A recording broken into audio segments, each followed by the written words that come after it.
തിരുവനന്തപുരം ജില്ലയിൽ ശ്രീകാര്യത്ത് കരിയം ദേവി ക്ഷേത്രം ട്രസ്റ്റിൻ്റെ ആഭിമുഖ്യത്തിൽ 2026 നടക്കുന്ന മീനഭരണി മഹോത്സവത്തിൻ്റെ ഭാഗമായി ഇന്ന് രാവിലെ ഭക്തജനങ്ങളുടെ പൊങ്കാല സമർപ്പണം നടക്കുകയുണ്ടായി.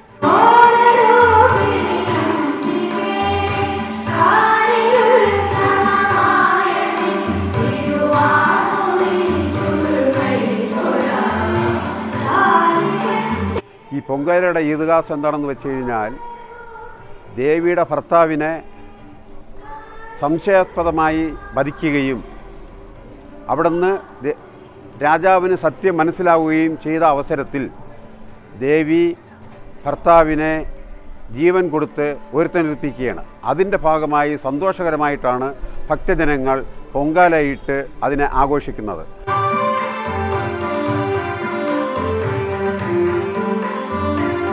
കരിയം ദേവി ക്ഷേത്രത്തിൻ്റെ ചരിത്രത്തിൽ ഇന്ന് 1000-ഓളം പൊങ്കാല അർപ്പിക്കുകയും ഭക്തജനങ്ങൾക്ക് ദാഹജലം നൽകുകയും തുടർന്ന് 11 മണിയോടുകൂടി പൊങ്കാല നേദ്യം സമർപ്പണം സമാപിച്ചു.